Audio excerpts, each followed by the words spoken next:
Hello, welcome back to another episode of Empowerment and Illness. I'm your host, Gwen, and today we have joining us is Brittney. Welcome, Brittney.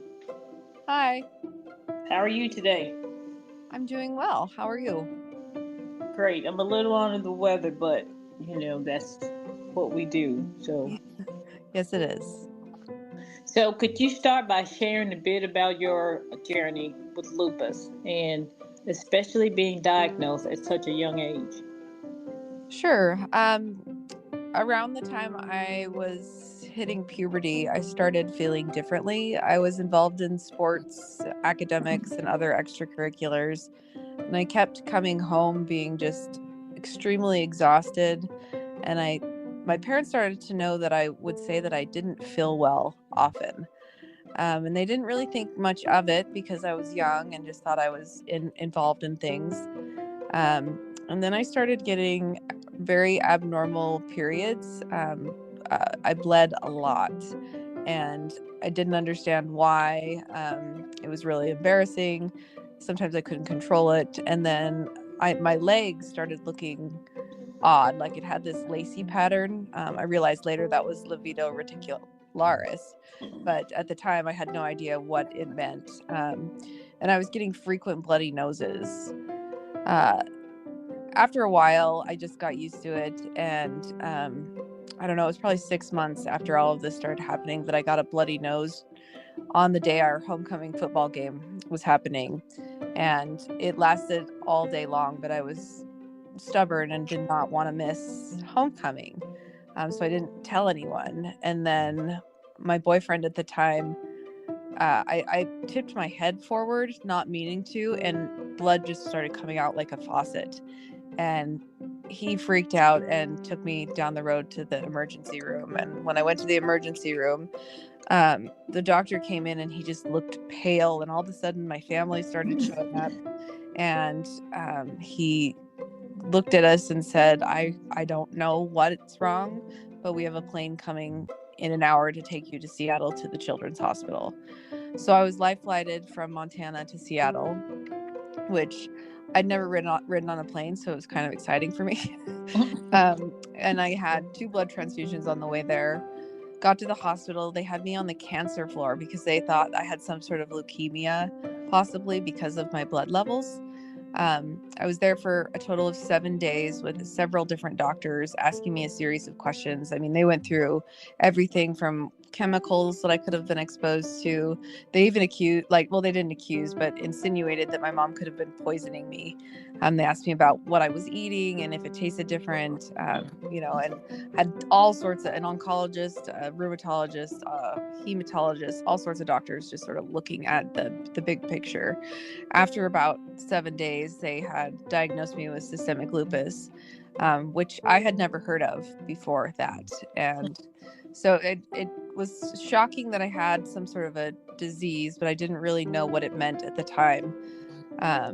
And then when we flew home, I realized that my life was forever different. I now had to take medication daily, and they prescribed me with very high doses of steroids, which anyone who knows anything about steroids, they're kind of a love-hate drug.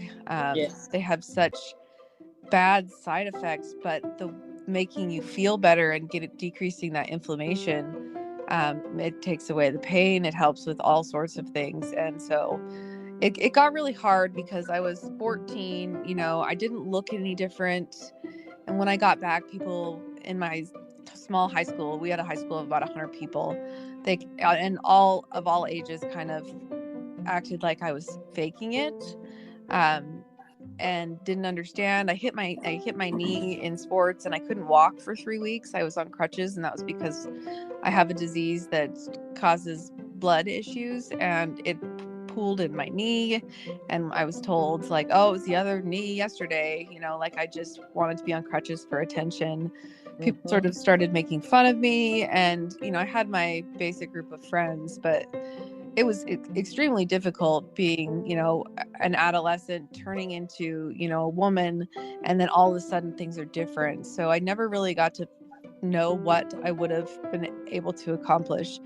had I not been diagnosed with a disease, which that's something I'll talk about later. But it's extremely difficult admitting something is wrong, especially when everyone sees you as normal. It's confusing for the brain to understand, like, I have this serious illness. This is normal that I feel like this every day. And you get used to feeling like crap every day. And people don't understand that that's my baseline. Like, and that is comparable to, say, someone getting the flu. And that's what I deal with every day. But when you deal with it every day, you can't just lie around kicking and screaming and freaking out. I mean, you have to get on with life and move on. So you learn to sort of adapt to being in pain and not feeling well all the time. So that's how I got diagnosed with lupus. Yeah, and you're right. When we're hurting, we are, like, I live at probably a 3 or 4 pain level. Yes. So that's normal. Right. And, I continue to go, I continue to work. Like I live like a normal life, as they call it. Yes, as normal as you possibly can. Exactly. But people don't see when you get home, though. Like, that's the thing. Like, everyone sees you when you're out and about and you're playing a part. Yes. At home, and like my husband and my family, they've seen my days, and I get home and I change into my pajamas and I just lay down. Like, that's what I do. Yes. We become vegetables, because that's the first thing I do. I come home, I want to take a shower and get into bed. And Exactly.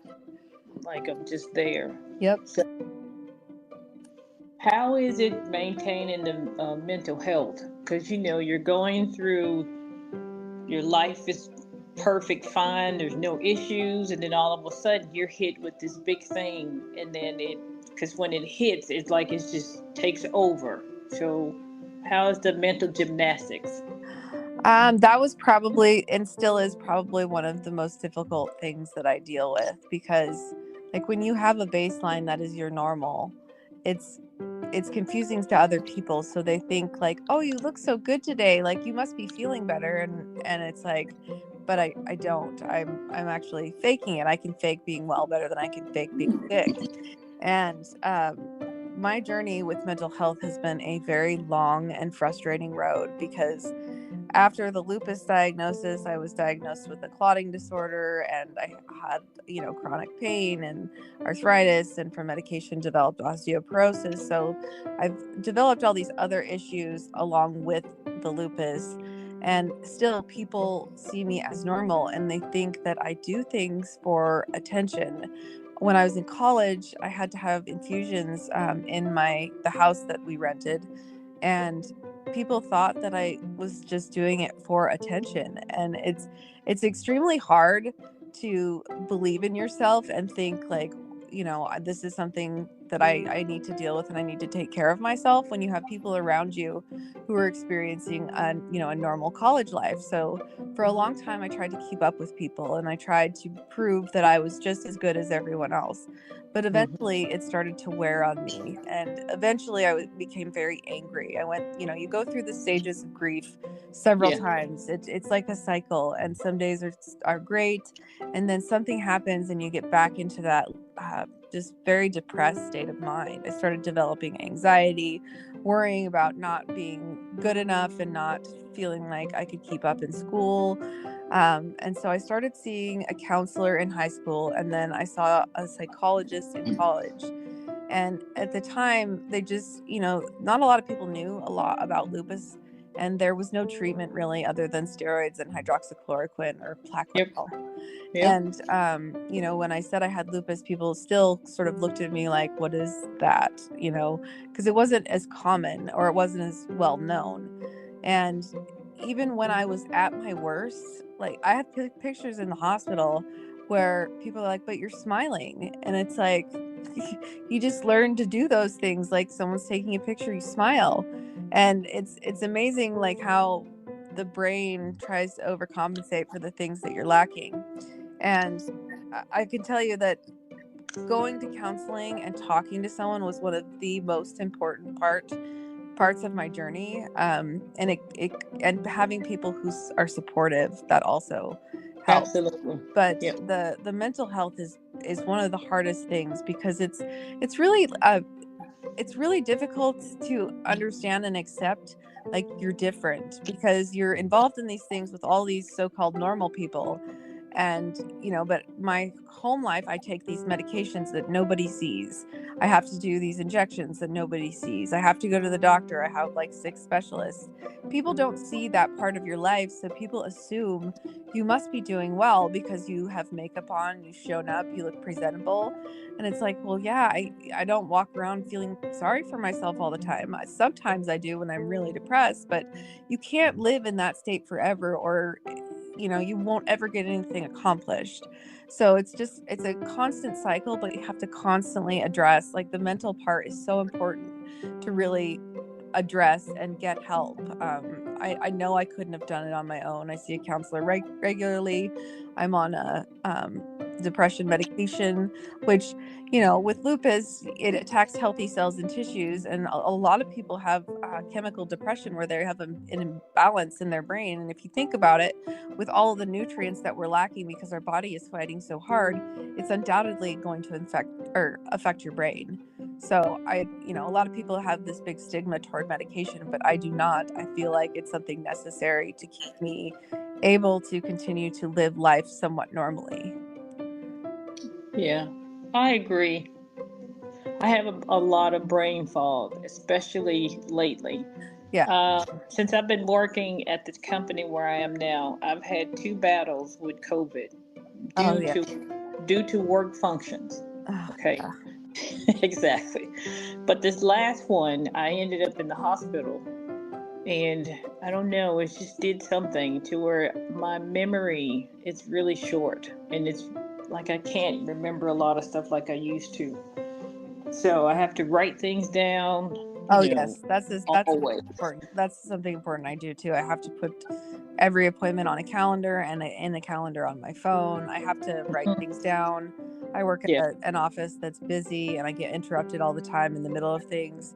And if someone is asking me to do something, I write it down immediately, or if I need to do something. And then if I get interrupted, by the end of the day, I go through all the things that I've written down to make sure that I did them, or I will forget. Yeah, absolutely.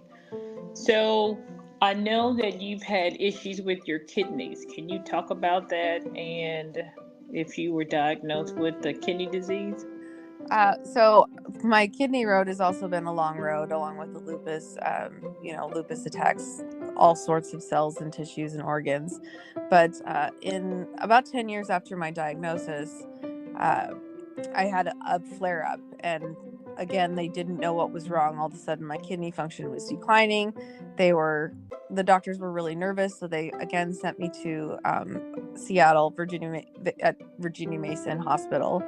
And there they diagnosed me with antiphospholipid antibody syndrome, which is a clotting disorder. It's also known as Hughes disease, or they call it sticky blood. My blood clots in my body, but I bleed when it hits the air. It's very odd, because they initially thought I had a bleeding disorder, but then they realized it was a clotting disorder. So after about a month in Seattle, I had to rent an apartment to be close to the hospital to monitor my kidneys. And they decided that the best route to take from there was to prescribe me with a blood thinner. So I was on a warfarin for, I have to take it every day.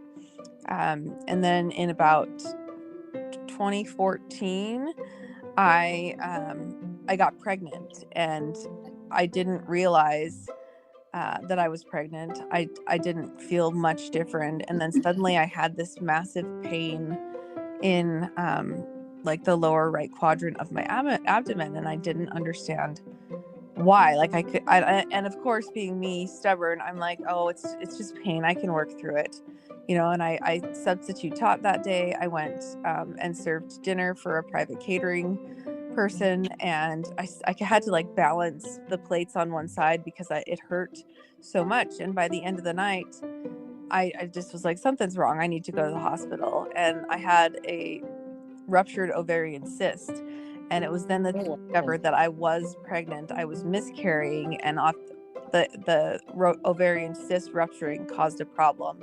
They tried to cauterize it, so they took me off the blood thinner, and that instantly sent me into kidney failure because it started causing lupus nephritis. So then I was again sent to Seattle, and it was there that they diagnosed me with the lupus nephritis. I had to increase my blood thinner and make some lifestyle changes. And I also was married to someone different than I am now at that point in time. And so we went back to where we lived, and about a year later, the same thing happened. I was still having kidney issues at the time, but I had another miscarriage. And again, the ovarian cysts were a big problem, and they started assessing like how pregnancy was affecting my body. And they told me I may never be able to have children because of the way that the estrogen causes my blood to react. And so from there, I had microscopic blood clots in my kidneys, which officially put me into end-stage renal disease. So I had to be put on dialysis regularly. I did plasmapheresis, blood transfusions. It attacked my platelets. I just was very, very sick. And then I was on dialysis, hemodialysis, 3 days a week for about 4 hours a day, which I had to go. Once I got home, I had to go to a facility because I live in the small towns, they don't have facilities to do dialysis. So I had to be driven about an hour to go through these treatments, 4 hours every couple days. And it just was mentally and physically exhausting because you sit in a room and looking around. I was 30 at the time, and it was all older people, and I just felt so ostracized and scared.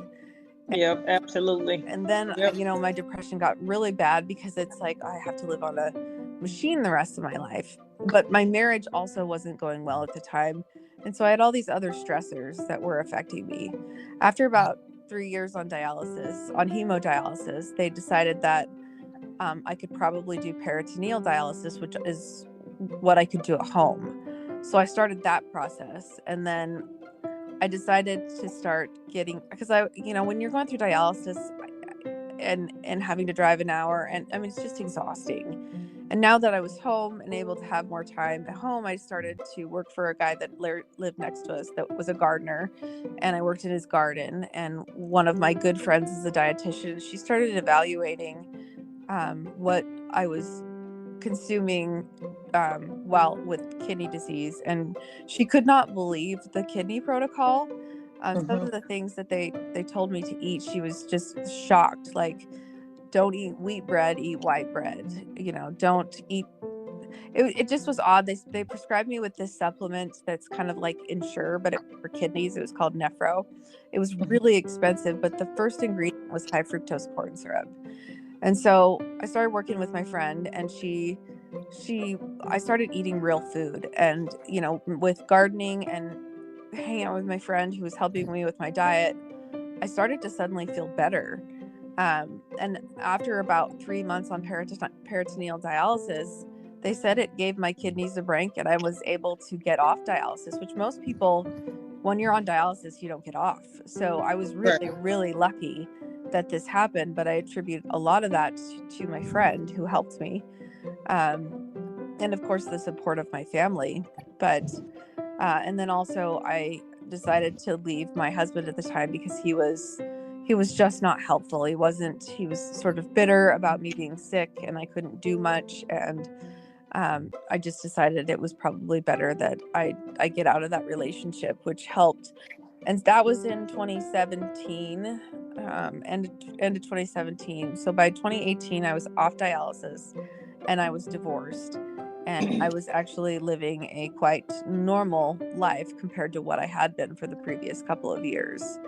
And I've been doing really well with my kidneys ever since. I've hovered in the stage 4 kidney disease since 2018. I just saw my nephrologist yesterday. He doesn't want to change anything. He doesn't think that I'm ready for a transplant yet. But they want to be prepared. So, I'm looking for living donors now. But other than that, I'm doing really well. Okay. At this entire time,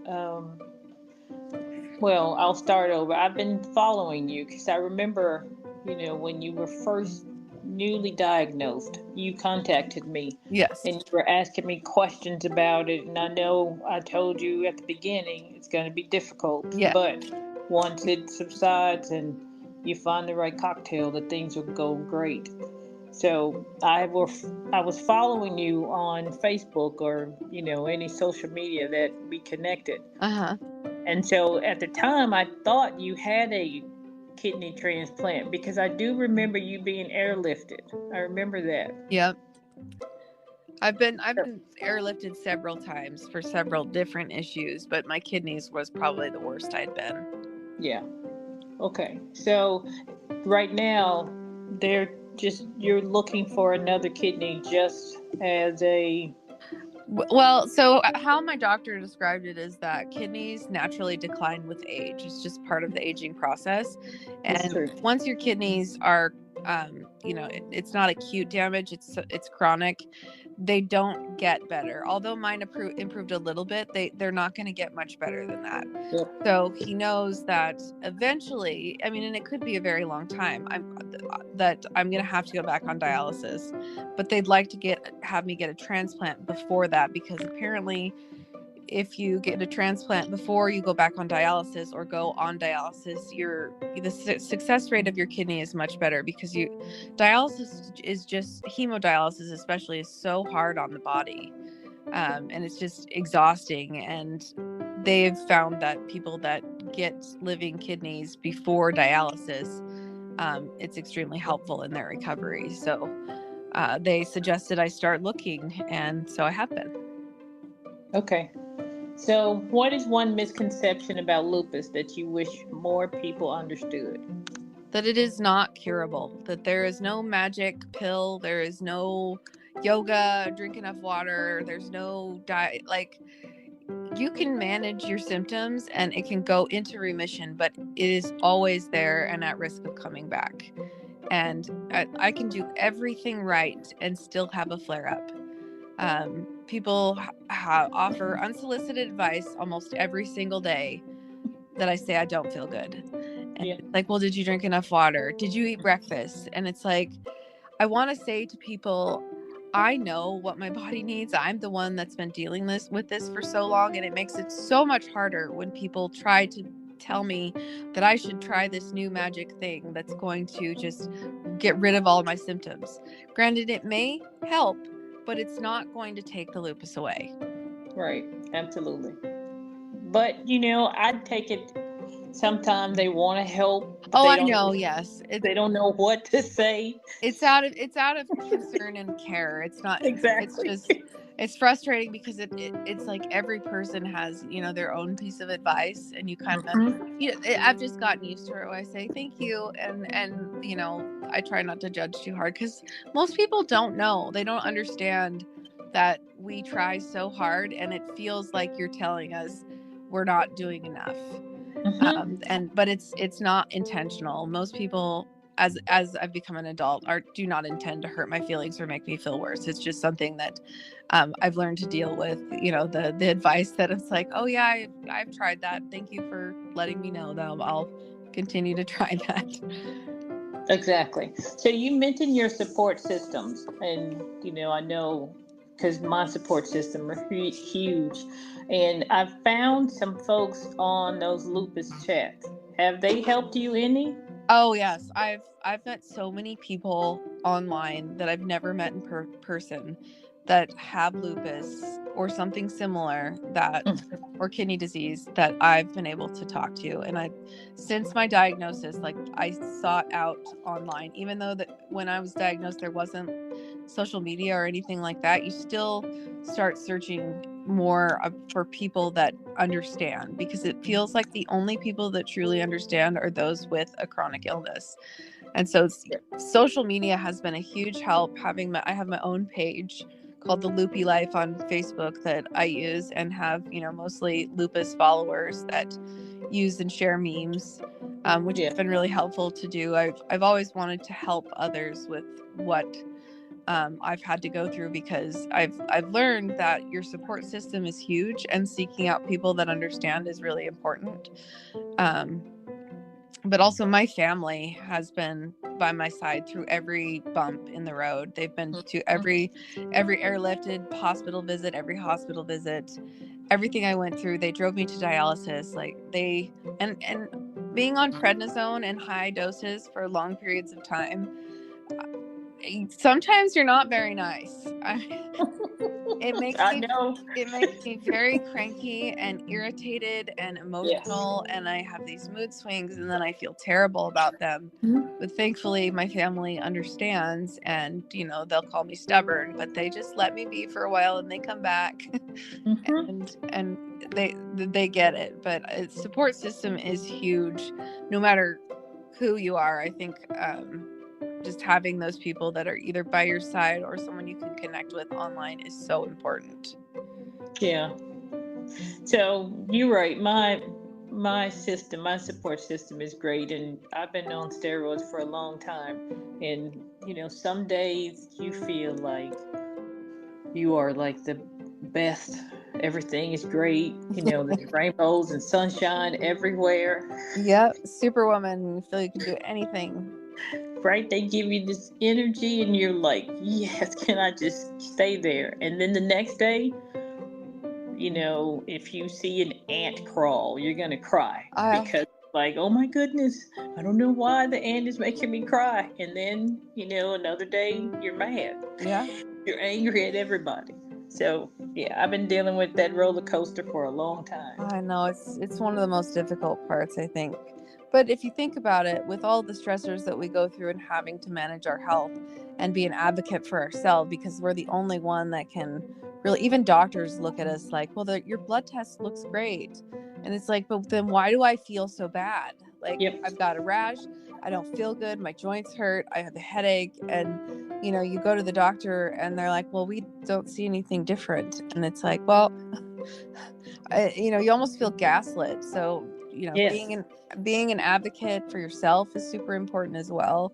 And like understanding the side effects of medication, I have to tell myself constantly, I'm on a lot of meds that a lot of people don't know about, and I get emotional, I get sad, I get angry, and I have to give myself grace or I will never get through it. I can't be mad at myself for the outbursts that I have, because it really isn't my fault. I can try to control it the best that I can, and I do. But I'm really good at pretending when I'm not at my house. When I'm home with my husband or with my family, they see the part of me that struggles. Which a lot you develop a lot of pride, I think, as someone with lupus. You want to prove to people that you are capable despite your illness, because your illness is a part of you. It's not who you are. It shouldn't define you and your life. It's going to affect it, but it shouldn't define you. And so I work every day to try not to let my disease run everything. Okay, so looking ahead, what are some of your personal goals or aspirations, despite the challenges of lupus that posed by your health? I would love to be a patient advocate. I think a lot of people just go in and listen to their doctors, which is what I did for many years. And at one point, I think I was on 26 prescription medications. Yep. And, Yep. because you listen to what the doctor says, and then the doctor prescribes you with one, and then you get prescribed another to deal with the side effects of the one. And it's like, it just keeps happening. So they're doubling up on these meds. And, the thing that bothers me is, how do they know how these all work in your system together? Exactly. I mean, it's scary. So I had to start from scratch and go back to just Plaquenil and prednisone and start over with everything else. And I'm on 6 medications now versus 26, which 3 of those meds are blood pressure meds, because I have high blood pressure, which kidney failure is part of that. So I feel a lot better about my medication regimen now than I have in the past. Yeah. But I would love that. My goal would be to help people and help them navigate through the health world. Because when your first diagnosis, especially if you've been relatively healthy most of your life, it's scary, and you just want to listen to what doctors tell you. but doctors are meant to, it's a Band-Aid. They're not going to fix you, Mm-mm. so you have to do the work on your own. And that includes, healthy lifestyle, managing stress, being an advocate for yourself, and understanding your own issues and learning to deal with them, because it can completely overturn your life and take over if you don't start to advocate for yourself, because only you know what makes you feel the best. And ask questions. Oh, Always so many ask questions. questions. Do not Yeah. just be complacent. Yes. But when you're first diagnosed, you don't know that. You don't know you need to ask those questions because you're scared. Yeah. You don't And have a clue what's going on in your body, and and you expect doctors to know everything, and they yes. don't. Unfortunately, chronic illness is still very, people don't understand it. And doctors, they only take a small course on, say, lupus. Mm-hmm. And, I love the meme that trends that's like, your one semester of studying chronic illness does not, trump my, 25 years of living with it. Exactly. Exactly. I went to Care Now for something. I had something wrong, but I went in there and I'm like, yes, and I have lupus. And he's like, what? I said, I have lupus. He's like, what is that? Yeah. I was done. It's like, okay, it doesn't matter. And then I thought, I don't need to be in here because he doesn't even have a clue what I have. So if he's going to give me medication for, say, headache or whatever was wrong, it's not going to work because he doesn't know what he's doing, especially for me. Well, and one of my favorite comments from healthcare professionals is, "Wow, you're awfully young to be on this much medication." And it's Mm-hmm. it's like, thank you. Like, how do you respond to that? I mean, Yes. because obviously we didn't prescribe them to ourselves, and there's a reason for it, but they still look at us like, why are you on so many meds? Even if Mm-hmm. it's the amount I take now, it's like, well, why do you take prednisone every day? That's not good for you. And it's like, because it's the only thing that works. It's the only way I'm able to maintain some sort of normalcy. It's frustrating. And that's why I think, learning to be an advocate, learning about what you need, and standing up for yourself are huge. I've been singing that song for so long. I've tried methotrexate. I've tried Benlysta. I've tried Imuran. There's so much medication that I've tried, and none of them worked. None. What works is Plaquenil and prednisone. That's exactly what's happened to me. I had infusions of Rituxan, I had chemotherapy, I had methotrexate, I had Cellcept, I had Yep. all the meds that they try for various inflammation and problems, and the only thing that seemed to work is prednisone and Plaquenil. Yep. Same. And then I hear you're not supposed to be on it for a long time. I'm like, that's the only thing that works. So if I'm not on it, then we'll be having another conversation. Yeah, I developed osteoporosis because of long-term steroid use, and so I have to get a Prolia injection for that every 6 months, so that I don't end up with brittle bones and fractures things, because that will, those falls and those big injuries are so hard to come back from. So I'd have Yeah. to be really careful, but people always say, it's like, you're so young to have osteoporosis. And it's just so hard because you don't want have to go into the story about why.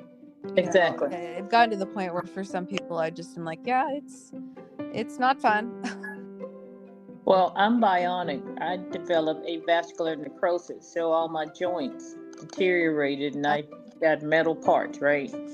So my hips, one of my knees, both ankles, and one shoulder. So when it rains, I hurt so bad. I know. Well, I don't have that problem, but I always know when I wake up, I'm like, is it gonna rain? Or is there sun Yes, coming in? Because instantly I do not feel good. It's just like everything stops functioning. exactly. Exactly. Well, I really do appreciate you coming on the show and talking.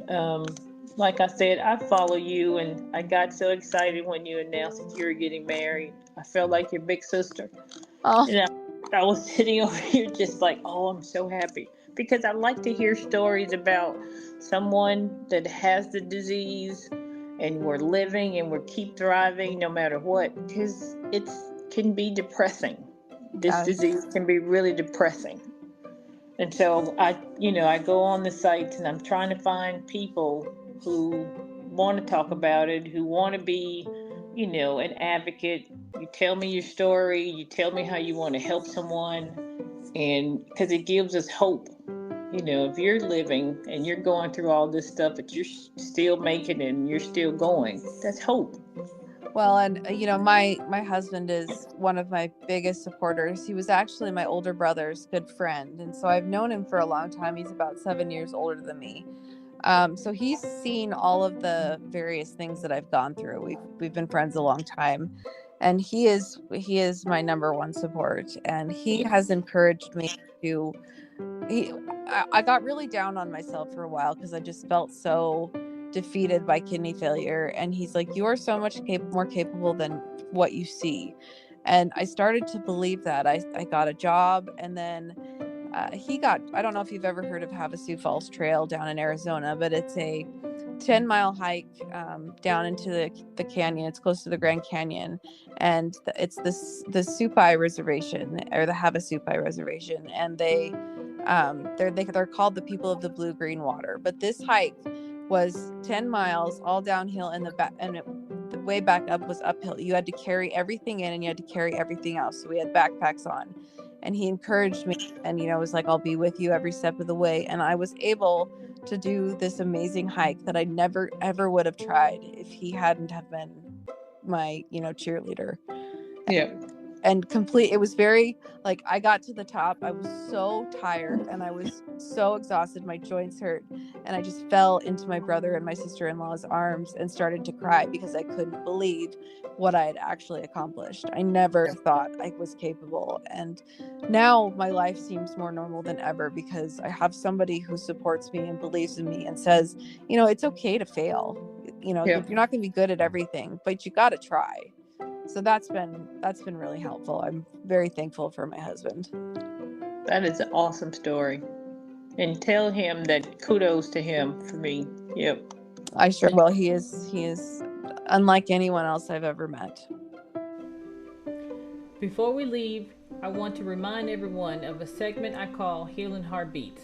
It's where we allow ourselves 3 minutes each day to laugh, cry, scream, cuss, or sit in silence. This time is allotted for you to wallow in sorrow, feel the pain and depression. Whether you're dealing with mental or physical pain, your body doesn't know the difference. After the 3 minutes, compartmentalize it and go back to living. This behavior is a rinse and repeat behavior to help deal with depression. We must continue to walk in positivity when dealing with a chronic illness. So, tell me, how do you handle it? How do you handle depression? I take it in strides. I've realized that from a very young age, I suppressed a lot of my feelings, and I've done that throughout my illness. And the biggest help for me has been to sit with it and learn to sit with the uncomfortable feelings, but not to stay in it. Yep. So sit with it, experience it, feel it, and then try to get out of it and do what you can to support yourself, to make yourself at least do a few things a day. Like there's some very simple tasks that I try to do every day. One of which is make my bed. It's not super difficult, but it's something. And I, as long as I make my bed and like finish, wash out my coffee cup or whatever when I'm done, those little achievements are huge, and it's okay to only have a few little achievements a day. Like some days we're barely running on empty, we don't have a lot, and exactly. Those little things, and also forgiveness, because you need to forgive yourself for not being able to do things. It's okay to not be able to do things sometimes. It's just you have to learn to live with it, and every day is different, and you can be mad, but don't sit in that anger forever. Absolutely. Thank you so much for coming on. I really do appreciate it. And I will continue to follow you and watch you because, like I said, I feel like your big sister. Oh, thank you so much. I will continue to follow you as well. It's fun to have these connections, and I feel very honored that you asked me to be a part of this. So thank you so much. Alrighty, thank you. And this is the end of this episode of Empowerment and Illness. Again, I'm your host, Gwen. Thank Brittney for coming on. So have a good day and be safe. Bye.